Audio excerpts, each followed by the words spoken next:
Nous vous informons que ce programme est déconseillé aux moins de 10 ans. Bonjour, je suis Dominic Dunn. Martha Stewart vient enfin de sortir de prison où elle a passé 5 mois. Sa libération met fin à un chapitre sombre de sa carrière pleine de succès. Martha Stewart, son ascension fulgurante, sa chute soudaine et sa toute nouvelle rédemption, c'est maintenant dans Crime en haute société.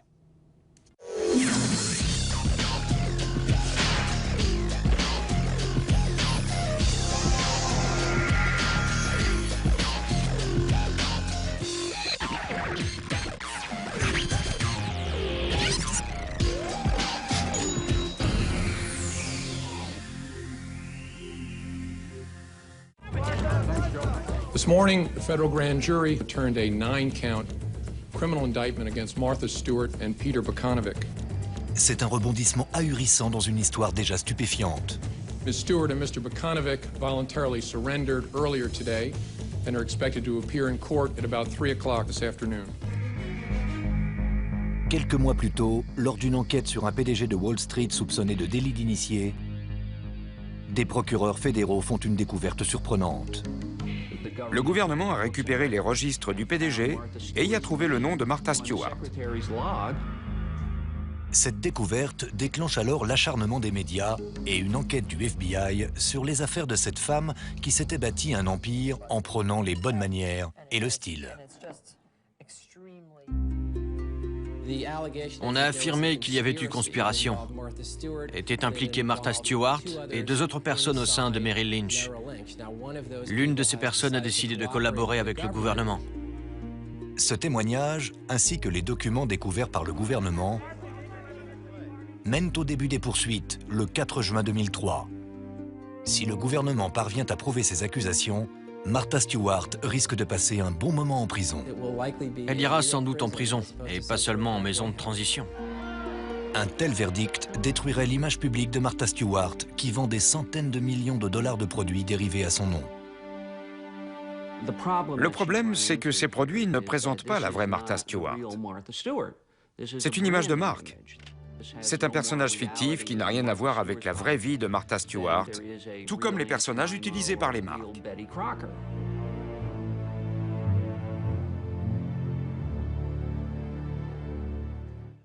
J'ai toujours eu une grande admiration pour Martha Stewart et l'immense réussite qu'elle a connue dans sa vie.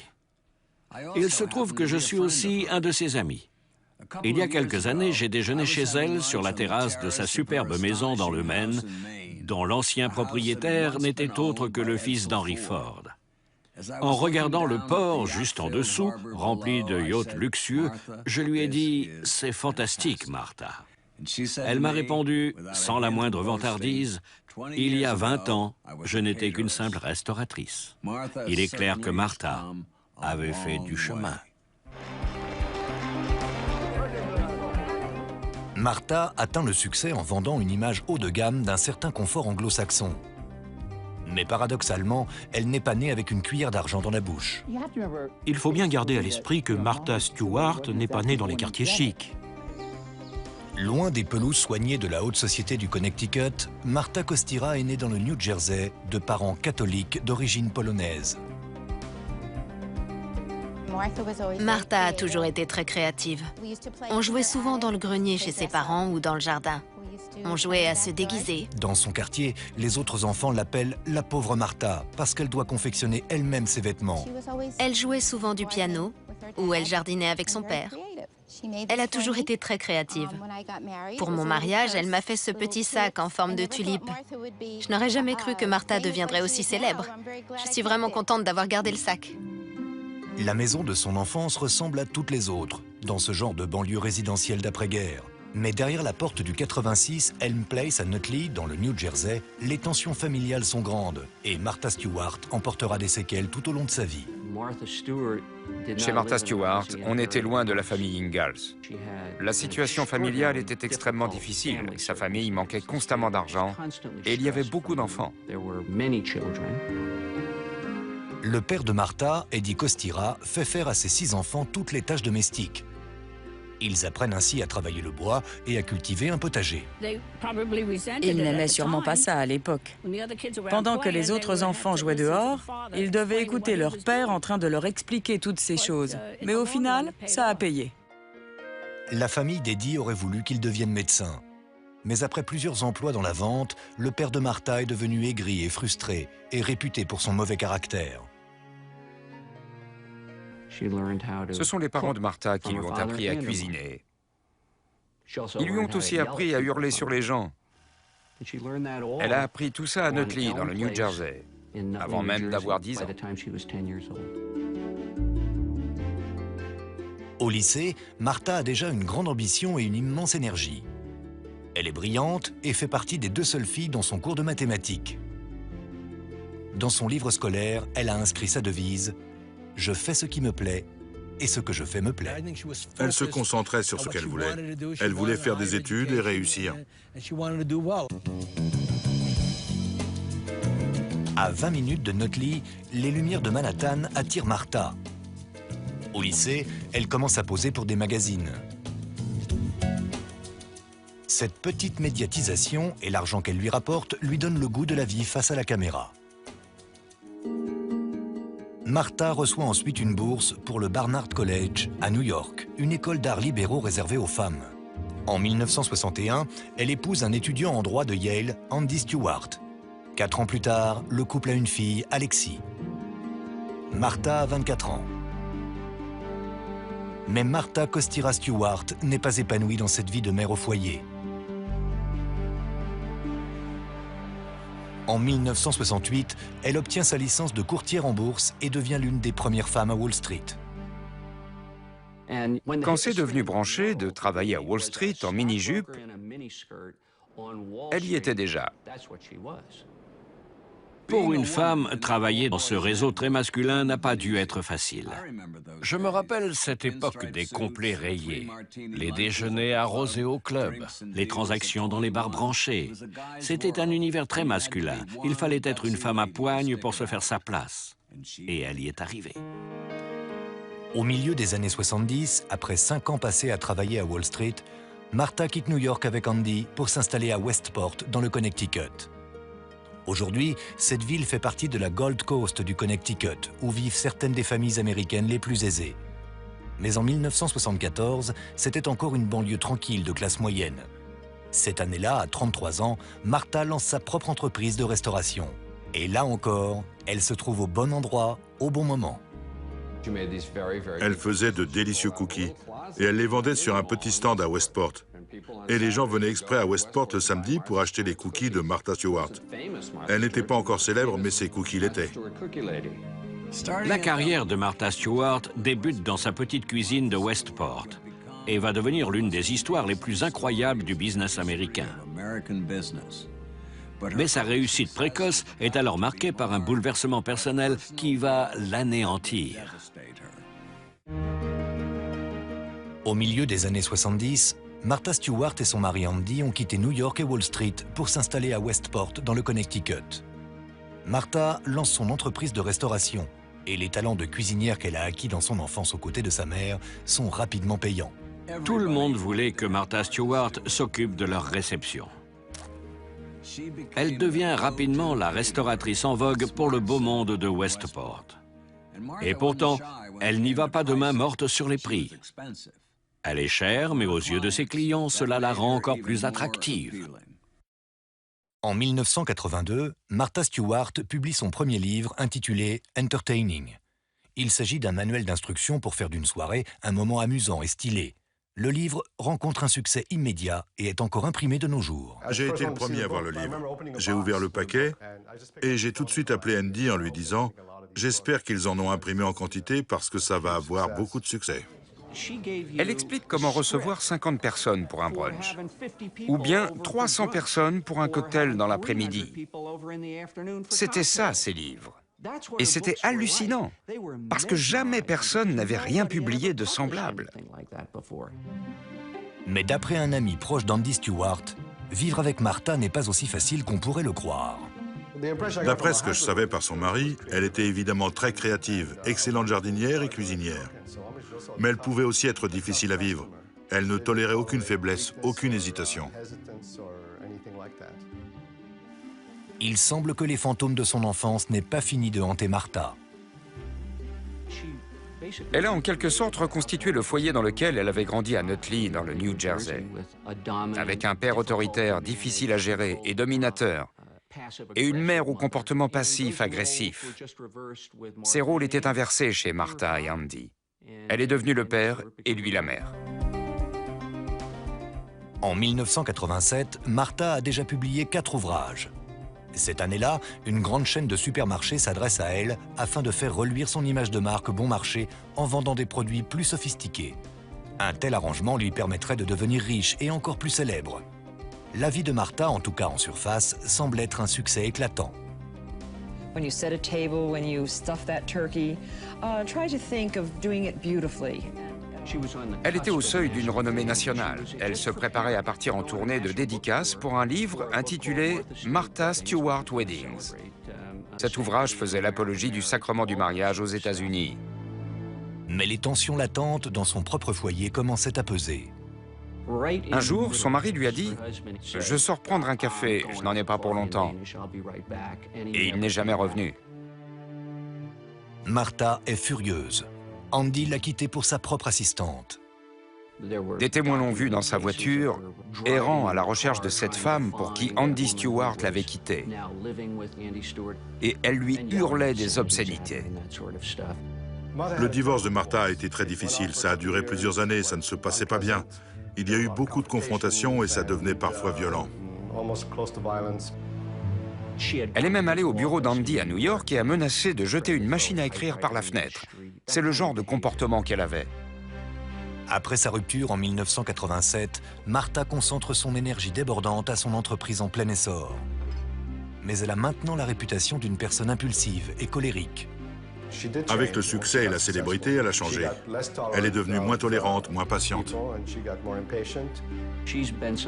Elle pouvait être très dure avec ses employés et se mettre à hurler sur tout le monde et à balancer tout ce qu'elle avait sous la main. Lorsque son ami J.C. Suarez apprend qu'il va subir un contrôle fiscal, il est stupéfait par la réaction de Martha. Martha m'a appelé. Elle aussi allait subir un contrôle. Moi, ça me faisait peur, mais pas elle. Sa réaction a été de dire « Je leur donnerai ce que je veux, si je veux, quand je veux, qu'ils aillent se faire voir ». Martha lance son magazine en 1990 et c'est un succès immédiat. Elle a également l'idée de présenter une émission de télévision où elle donnerait des conseils, par exemple pour apprendre à tailler des rosiers ou à faire du compost. Mais cette idée ne convainc pas les producteurs. J'ai dit à Martha, il faut une émission qu'on puisse vendre dans toutes les régions du pays, même à ceux qui n'ont ni rosier ni compost. Et elle m'a répondu, ils n'en ont peut-être pas, mais ils aimeraient en avoir. Elle avait cette idée très claire, son émission devait vendre du rêve. I have a shopping list to refurbish my pantry. The sun-dried tomatoes that are so important to many of my menus in Quick Cook, those are called fumate in Italian. Martha pense pouvoir vendre aux Américains le fantasme d'un monde parfait, quelle que soit leur vie. Et lors d'une convention de programmateurs télé en 1993, elle prouve à ses détracteurs qu'elle a raison. Il y avait une immense file d'attente pour Martha, composée d'hommes et de femmes qui espéraient la voir et avoir un autographe. Là, j'ai compris que je tenais une star. La première de l'émission, Martha Stewart Living, se fait dans l'année et connaît des audiences records. Son magazine, ses livres et son émission deviennent un phénomène marketing qui fait entrer sa marque dans des millions de foyers américains. Mais certains trouvent que Martha déforme un peu trop la vérité pour la faire coller à sa nouvelle image d'américaine modèle. Dans sa carrière, elle avait un problème. Elle parlait parfois avant de réfléchir à ce qu'elle disait. Elle inventait des histoires quand elle en avait besoin. En 1996, elle déclare dans un magazine qu'elle n'a eu qu'un enfant parce que son mari a eu un cancer. Elle a transformé la vérité. Andy a bien eu un cancer, mais à la jambe. Et il en a été guéri. Rien ne l'empêchait d'avoir d'autres enfants. C'était une époque où l'idée de la femme modèle, c'était d'avoir plusieurs enfants et de faire tout ce qu'une femme comme Martha Stewart pouvait faire.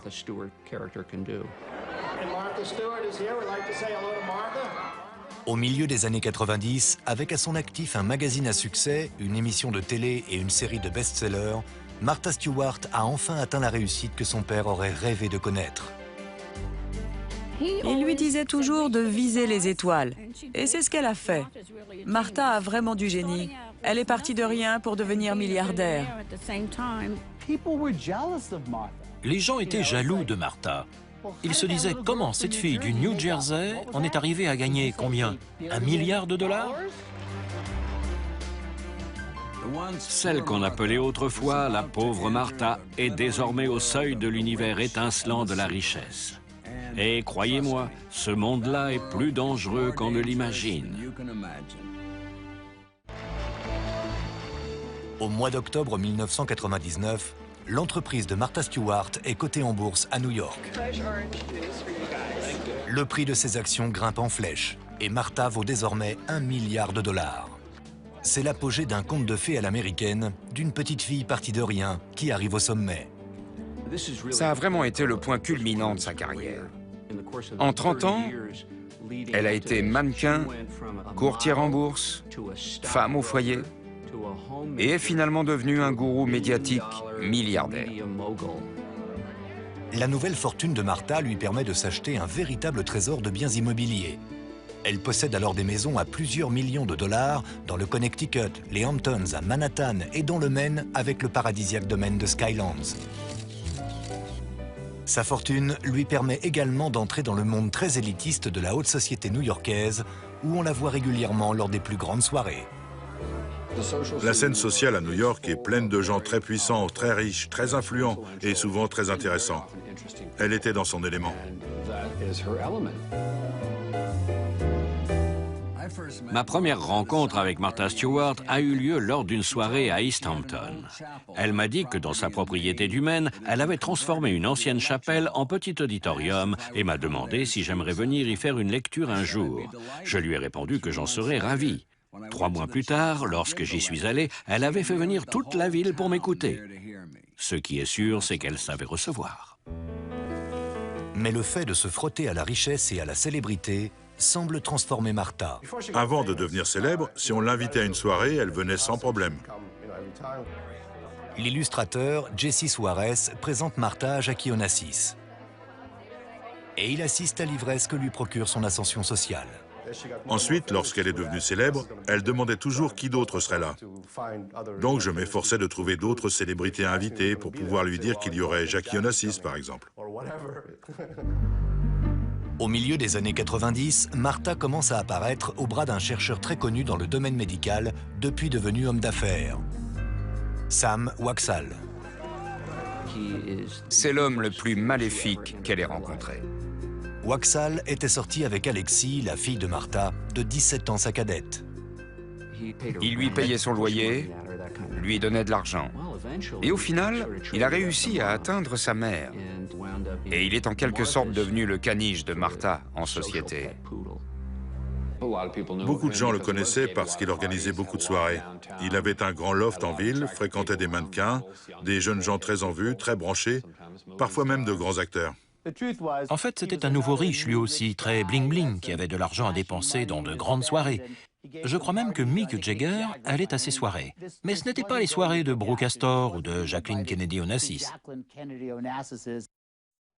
La société biopharmaceutique de Waksal est sur le point de commercialiser un traitement prometteur contre le cancer du côlon qui tue 60 000 personnes par an aux États-Unis. Les gens croyaient qu'ils allaient devenir riches avec Sam. Et Sam se servait de ça pour son ascension sociale, commerciale et politique, afin d'arriver au sommet de l'échelle. Ce que beaucoup semblent ignorer, c'est qu'avant d'entrer dans le milieu féroce de l'industrie pharmaceutique, Sam Waksal a été renvoyé de plusieurs universités différentes, qui mettaient notamment ses recherches en doute. Mais le nouveau traitement fabriqué par la société de Sam va à coup sûr faire de lui non seulement un héros, mais aussi un millionnaire. Cet été-là, à Southampton, où les actions se distribuent comme des petits fours, Sam Waksal est l'homme à connaître sur la scène sociale. On parle de lui partout, ce qui le ravit. Mais il a un passé sombre. L'ambition ne fait en général pas bon ménage avec une éthique douteuse. On voit aussi parfois Martha en compagnie d'un jeune citadin au physique avantageux, du nom de Peter Bakanovic. Il a 23 ans de moins qu'elle, mais il partage son intérêt pour la haute société et le confort de vie. Je connais Peter depuis une vingtaine d'années. Je le voyais souvent avec sa mère à l'opéra. Peter était très ambitieux socialement. C'était un opportuniste, il voulait monter très haut. Bakanovic avait brièvement travaillé pour la société de Sam Waksal au début des années 90. En 1994, il devient courtier en bourse. Il gère le portefeuille d'actions de Waksal et fait des investissements pour des femmes haut placées, comme Martha Stewart. Sa spécialité, c'était de gérer les comptes de femmes d'âge mûr qui avaient beaucoup d'argent et aucun homme dans leur vie. C'est un peu un boulot de gigolo. Il tenait compagnie à ces femmes pour avoir accès à leur argent. Je voyais régulièrement Peter Bakanovic lors de soirées à Manhattan. Il était populaire, intelligent, avec un physique avantageux et une bonne répartie. Je l'appréciais. Selon moi, fréquenter ces gens a fini par lui faire perdre la tête. Au printemps 2001, la chute des actions en bourse donne un sérieux coup aux investisseurs moyens. Mais Sam Waksal, l'ami de Martha, est toujours en vogue à Wall Street et dans la haute société new-yorkaise. Sa société fait même la couverture d'un grand magazine financier cet été-là. Il est dit alors que la FDA, l'Agence fédérale des produits alimentaires et médicamenteux, est sur le point d'autoriser le traitement de la société de Sam. Mais au mois de décembre, Sam Waksal entend dire que la FDA est revenue sur sa décision et se prépare à rejeter l'autorisation du traitement. Notre homme d'affaires est au bord de la catastrophe financière et du drame social. Cette nouvelle était l'assurance que sa société allait s'effondrer. Il n'avait aucun autre projet que ce traitement-là. C'était le monde fabuleux de Sam, avec toutes ses maisons, ses avions, ses voyages, ses appartements, ses œuvres d'art. Tout ce dont on peut rêver, il l'avait. Et là, tout d'un coup, le gouvernement retourne sa veste et dit « En fait, non, on ne va pas autoriser votre traitement ». Sam Waksal, l'ami de Martha, sait que dès que la décision de la FDA sera rendue publique, le prix des actions de sa société s'effondrera. Le 27 décembre 2001 au matin, il décide d'agir. Il a eu la nouvelle à l'avance, donc il a vendu le plus d'actions possible. Il en a aussi vendu à sa fille, pour qu'elle les revende à sa place, afin de ne pas se faire prendre. C'était comme un missile. Sam est dans l'avion, il est touché et il s'écrase à une vitesse folle. Le même jour, alors que Sam Waksal est en pleine chute, son amie Martha Stewart, elle, vole en plein ciel au sens propre. À 10 000 mètres d'altitude, dans son jet privé, elle se rend à Mexico pour quelques jours de repos après Noël. À 13h30, elle fait une escale à San Antonio pour faire le plein. C'est là que tout a commencé. Le destin de Martha Stewart repose alors sur ce qui va se passer pendant les 5 prochaines minutes sur le tarmac de San Antonio. Le 27 décembre 2001, en route pour quelques jours de vacances, le jet privé de Martha Stewart fait escale à San Antonio. Les appels téléphoniques que Martha fait à ce moment-là sont au cœur de l'enquête du gouvernement qui suivra. This criminal case is about lying. Lying to the FBI, lying to the SEC, and lying to investors. Un peu après 13h30, Martha écoute ses messages. Sa secrétaire à New York la prévient que Peter Bakanovic a appelé dans la matinée pour lui annoncer une nouvelle inquiétante. Les actions de sa société sont sur le point de descendre en flèche. Martha a reçu le message et en gros, il disait qu'il fallait vendre les actions parce qu'elles allaient baisser. Martha rappelle immédiatement Bakanovic, mais il est en vacances. Son assistant, Douglas Faneuil, vend les actions de Martha. En se débarrassant de ces actions avant que la FDA n'annonce l'interdiction du traitement créé par Sam, Martha évite une perte d'environ 45 000 $. Le point crucial du dossier réside dans le fait que Martha a eu des informations internes ce 27 décembre. D'après eux, Douglas Faneuil lui a dit que Sam Waksal vendait ses actions et c'est pour ça qu'elle a vendu les siennes. Mais Martha aurait-elle risqué son empire à $1 milliard juste pour ne pas en perdre 45 000? Pour moi, ce n'est pas très logique. Ms. Stewart is charged with lying to federal officials during 2 interviews conducted by prosecutors on my staff, FBI agents, and SEC attorneys. Lorsque les enquêteurs demandent à Martha pourquoi elle a vendu ses actions, celle-ci déclare qu'elle avait placé un ordre d'arrêt, c'est-à-dire un accord avec son courtier pour vendre ses actions au cas où celle-ci descendrait en dessous d'un prix donné. Elle a déclaré que sa décision avait été uniquement fondée sur cet arrangement préexistant, qui disant que si l'action passait en dessous de la barre des 60, elle vendrait tout. L'ami de Martha, Sam Waksal, finit par être condamné à 7 ans de prison pour avoir vendu ses propres actions ce 27 décembre. Les enquêteurs pensent désormais que Martha aussi a enfreint la loi. En l'interrogeant, ils étaient persuadés qu'elle mentait à propos de cet ordre d'arrêt. C'est ce qui a vraiment agacé le gouvernement dans cette affaire. Il est très possible qu'elle ait dit ça comme ça lui venait sur le moment. Oh, il y avait un ordre d'arrêt à $60, donc il devait vendre. Dans le dossier du gouvernement contre Martha Stewart, un personnage tient un rôle clé. Le jeune courtier de 26 ans, Douglas Faneuil, qui travaillait pour Peter Bakanovic. À ce moment-là, son patron était absent et c'est lui qui s'est occupé de vendre les actions de Martha. Il peut parler de conversations qu'il dit avoir eues directement avec Martha Stewart et Peter Bakanovic sur la vente de ses actions. C'est pour ça que c'est un témoin clé. Dans son entreprise, Douglas Faneuil n'était qu'un petit rouage dans l'immense engrenage boursier. Il commence par confirmer la version de Martha sur l'ordre d'arrêt, mais il suffit d'un peu de pression de la part des fédéraux pour qu'il craque et raconte tout. Faneuil déclare désormais que si Martha a vendu ses actions, c'est uniquement parce qu'il lui a dit que son ami Sam Waksal vendait toutes les siennes ce jour-là. Cela contredisait la version que Martha Stewart avait donnée aux autorités. Faneuil avoue même aux enquêteurs que Peter Bakanovic l'a payé pour qu'il confirme l'histoire de Martha à propos de l'ordre d'arrêt. D'après le dossier, on lui avait promis des jours de vacances supplémentaires et des places de cinéma ou de très petites sommes d'argent pour qu'il confirme cette version. Les fédéraux parlent donc de conspiration et d'obstruction à la justice. C'est pour cela que Martha Stewart se retrouve au tribunal. Au lieu de leur fournir un chef d'accusation, elle leur en a donné un et demi. C'est un parfait exemple d'affaire où le fait de cacher son erreur est pire que l'erreur en elle-même. C'est un peu comme le Watergate. On se fait prendre, on commence à mentir et c'est fini, on est coincé. Martha Stewart et son courtier sont inculpés de 9 chefs d'accusation pour mensonge, complot visant à entraver le cours de la justice et fraude boursière. It's a tragedy that could have been prevented if these 2 people had only done what parents have taught their children for eons. Even if you're in a tight spot, lying is not the way out. En voyant Martha à la télévision, en ce jour pluvieux, se frayer un chemin au milieu des photographes, je n'ai pu m'empêcher de penser que les fédéraux devaient prendre du plaisir à la voir se débattre dans cette épreuve pénible.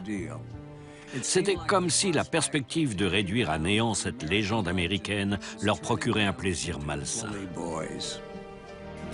L'enjeu était énorme pour le gouvernement aussi. Il s'en prenait à l'un des visages les plus connus de l'Amérique d'aujourd'hui, à un symbole pour beaucoup de femmes dans ce pays. C'est sans aucun doute la femme PDG la plus célèbre de tous les États-Unis. Au mois de juin 2002, 6 mois après les débats concernant la vente de ses actions, Martha Stewart subit son premier contre-interrogatoire d'une façon assez inattendue, sur le plateau de son émission de cuisine habituelle, lors de l'émission matinale sur une chaîne nationale. The latest twist in this story is the fact that your stockbroker was suspended from Merrill Lynch, and that seems to have put more focus on you in this whole situation of you selling your share of ImClone stocks on December 27th. Are you worried that what he did might further complicate matters for you? Well, again, I have nothing to say on the matter. I'm really not at liberty to say. And as I said, I think this will all be resolved in the very near future, and I will be exonerated of any ridiculousness. J'ai regardé l'émission chez moi à New York. Martha était venue faire une salade de choux et la présentatrice l'a piégée avec ses questions. Sa façon mordante de répondre à Jane Clayson était très théâtrale. Pour une femme habituée à tout contrôler, une telle image d'elle-même a dû être une torture.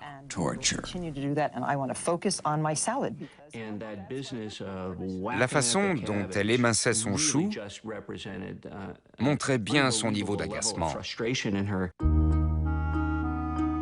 Pas étonnant que Martha soit agacée. En janvier, son courtier Peter Bakanovic produit un document qui, selon lui, appuie la version de Martha à propos de la vente de ses actions. Mais le gouvernement n'y croit pas. Ils se sont dit qu'elle essayait de fabriquer des preuves. Elle leur avait menti. Elle était coupable d'obstruction à la justice et c'est pour ça qu'ils voulaient la condamner. Le document contesté est une note de travail de la société boursière de Martha, avec une liste de ses actions. Peter Bakanovic l'a annotée en bleu. L'une de ses notes mentionne à 60. Bakanovic assure qu'elle a été ajoutée avant le jour où elle a vendu ses actions, prouvant ainsi sa version et son ordre d'arrêt.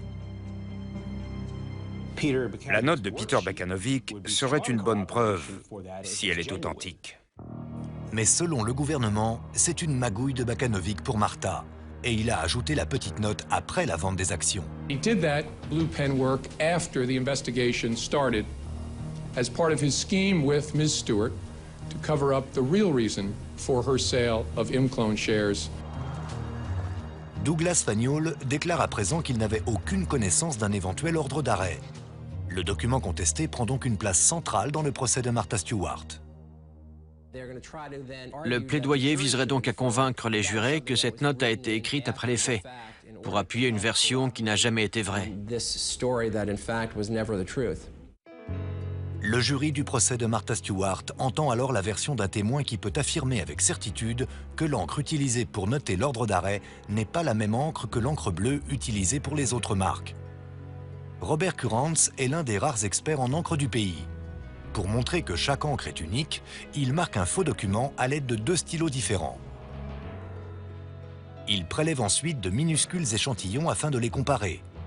Il dissout l'encre à l'aide d'un solvant, puis la place sur un support spécial qui permet d'en dissocier les différents composants chimiques. Il est évident qu'on a 2 encres différentes. Grâce à une expertise quasi chirurgicale, Kurantz révèle l'identité de chaque encre. C'est un peu comme une empreinte digitale, puisque la formule de chaque encre est unique. Si l'on arrive à prouver cette unicité au jury, alors ils comprennent que les 2 encres sont différentes. Mais les avocats de Martha sont presque certains de parvenir à contrer cet argument. Le fait que les marques aient été faites avec 2 stylos différents ne prouve pas qu'elles aient été faites à une date postérieure. Ça ne vous est jamais arrivé de tomber en panne de stylo? Ou de relire vos notes et d'y ajouter quelque chose avec un autre stylo? Les avocats de Martha s'apprêtent aussi à se retourner contre l'assistant du courtier, Douglas Faneuil. Tout l'avenir de Martha dépendait de la crédibilité de son témoignage à lui. Au mois de juin 2002, Faneuil et Bakanovic sont suspendus de leur société. En octobre, Faneuil plaide coupable pour un délit mineur et reconnaît avoir accepté un paiement en échange de son silence à propos des actions de Martha. Il aurait pu être accusé des mêmes mots qu'elle, comme l'obstruction à la justice. Les avocats de Martha allaient forcément s'emparer de cette histoire pour remettre en question la crédibilité du témoignage de cet homme. Mais présenter Faneuil comme un menteur ne va pas être chose facile. Au début des années 90, alors qu'il était élève au Bennington College, Faneuil s'est fait une réputation de garçon honnête et idéaliste. Je dirais que Douglas est l'un des 5 meilleurs élèves que j'ai eus en 15 ans d'enseignement. Mark Lendler, un de ses anciens professeurs, pense que Faneuil fera très bonne impression sur le jury. Ils verront que c'est un garçon très intelligent, réfléchi, sensible, qui s'exprime bien. L'accusation la plus controversée portée contre Martha est sans doute son implication dans une fraude boursière. C'est aussi l'accusation pour laquelle elle risque la plus lourde peine, 10 ans de prison. By putting out repeated, detailed, and fraudulent explanations for her sale of ImClone shares, she defrauded buyers and sellers of her own company's stock. D'après les enquêteurs, en affirmant qu'elle avait un accord préalable pour la vente de ses actions dans la société de Waxal, Martha a trompé les investisseurs de sa propre société. Elle aurait donc menti pour empêcher les actions de sa société de chuter aussi. Autrement dit, le fait de clamer son innocence est devenu en soi la base d'un autre délit. C'est une plaisanterie. Elle clame son innocence et ça aussi c'est un crime. Cela ressemble de plus en plus à de l'acharnement de la part des fédéraux sur Martha à cause de sa célébrité. L'usage que fait le gouvernement de la loi sur le délit d'initié est assez inhabituel. Et cela pourrait bien fournir aux avocats de Martha l'arme idéale pour ruiner le dossier de l'accusation. Si l'on arrive à démontrer des lacunes pour cette accusation-là, cela remettra aussi en doute l'accusation d'obstruction à la justice. Parce qu'en tant qu'avocat de la défense, si l'on arrive à trouver des faiblesses, on insiste dessus en espérant que ça déteigne sur le reste. Martha Stewart était dans un sale pétrin. Dans cette affaire, le gagnant emporterait tout. Si elle l'emportait, l'avenir s'annonçait bien pour elle. Mais si elle était condamnée, c'était vraiment la fin de sa carrière. Tandis que l'heure du jugement approche, tous les yeux se tournent vers le tribunal fédéral dans le centre de Manhattan, car le procès de Martha Stewart pourrait bien en entraîner d'autres. Toutes les affaires et les scandales criminels de la haute société des années 90 se cristallisaient dans le procès de Martha et dans son dénouement.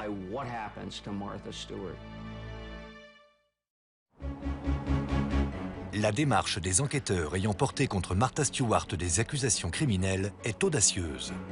Martha Stewart is being prosecuted not because of who she is, but because of what she did. Mais pour certains, cette affirmation ne tient pas la route.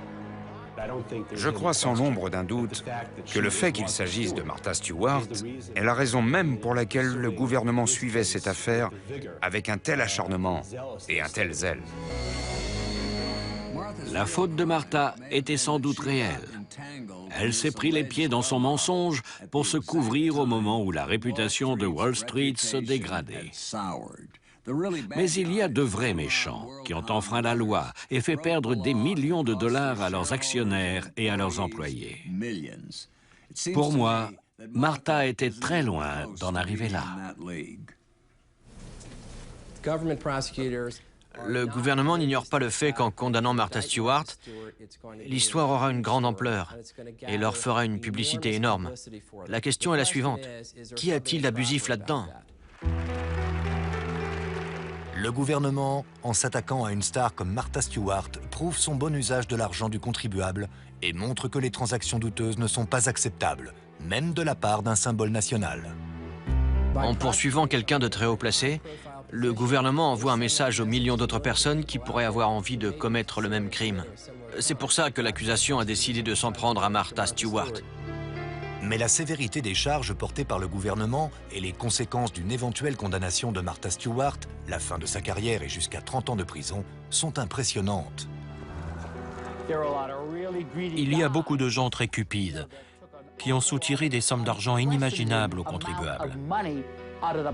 Mais personne ne sait vraiment qui sont ces gens. Martha Stewart, tout le monde la connaît. C'est elle, c'est Martha. Et donc on se servait de son visage pour condamner toutes les affaires de ce genre.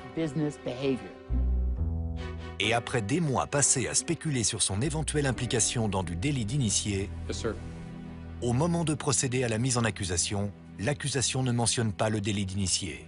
Le délit d'initié, c'est compliqué, alors que l'obstruction à la justice, c'est très simple et très facile à comprendre pour un jury. Cette omission volontaire fournit du même coup aux avocats de Martha leur meilleure défense.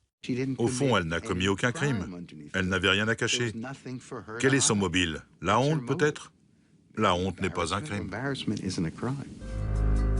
Martha pourrait passer quelque temps derrière les barreaux d'une prison fédérale. Quelle impression va-t-elle faire sur le jury? Elle va avoir l'air d'une femme complètement vulnérable, charmante et très belle, qui s'est fait embarquer dans ces histoires par des connaissances, des amis, des courtiers. Et elle va charmer le jury. Le jury peut pencher pour le gouvernement, car ils admireront le message que cela transmet. Ou bien il peut être horrifié par cette histoire, et dans ce cas, considérer Martha Stewart comme une victime, et non une coupable. Martha Stewart s'est bâti un empire en nous faisant croire à un monde idéal. Mais ses problèmes avec la justice semblent montrer qu'une telle perfection ne peut être qu'un fantasme. Là, on a vu qu'il s'agissait d'un être humain avec tous les défauts d'un être humain, et non pas d'une américaine modèle. L'univers très glamour de Martha, construit grâce à sa grande richesse, pourrait bien être lui aussi qu'une illusion. Les personnes que fréquentait Martha, comme Sam Waksal ou tous les autres opportunistes, n'étaient pas de vrais amis. Ils ont fini par l'entraîner dans leur chute, avec le sentiment qu'en tant qu'hommes, ils étaient supérieurs. If you get tired of cooking, you can go outside and grow a plant. If you get tired of growing a plant, you can go canoeing. La haute société new-yorkaise a connu une certaine jubilation lorsque Madame Parfaite s'est retrouvée le nez dans la boue, comme l'ont écrit certains. Au début, c'était un peu « youpi, Martha a enfin fait déborder sa tambouille. Martha fait un beau bazar dans sa cuisine cette fois. Comment elle va nettoyer ça maintenant ?» Mais la réalité de l'affaire a vite fait de faire taire les détracteurs, même les plus hargneux. Le gouvernement, les médias, vous et moi, on sait tous qu'elle n'a pas planifié tout ça, qu'elle a été prise dans l'engrenage sur le moment. Mais personne ne s'est fait virer, personne n'a rien perdu et au final, elle n'a rien d'un ennemi public. Après des mois passés à faire la une des journaux, considérée comme la grande méchante de Wall Street, le jury pourrait bien décider que Martha Stewart a assez payé pour son erreur. Finalement, le pire était déjà passé en termes de dommages sur sa carrière. Ses actions avaient énormément baissé. À Nutley, dans le New Jersey, où Martha fait depuis peu partie des grandes célébrités, le verdict est déjà clair pour certains de ses anciens camarades de classe. On soutient tous Martha. Pour nous tous, elle s'est fait avoir. C'est de l'acharnement. Le destin de l'une des femmes les plus puissantes d'Amérique et la vérité sur ce qui s'est passé ce jour de décembre 2001 reposera entre les mains de 12 citoyens new-yorkais. J'ignore ce qui s'est passé, et vous aussi, mais Martha le sait. Peter Bakanovic le sait, et ce sera au jury et aux juges de démêler tout ça. Martha a passé plus de 5 mois dans une prison fédérale de Virginie occidentale avant d'être libérée en février 2005. Je n'étais pas étonné d'entendre qu'elle a été une prisonnière modèle, très appréciée des autres détenus. Martha a toujours été une battante et désormais, elle a aussi le titre de survivante. C'était Dominique Dunn. Merci de nous avoir suivis.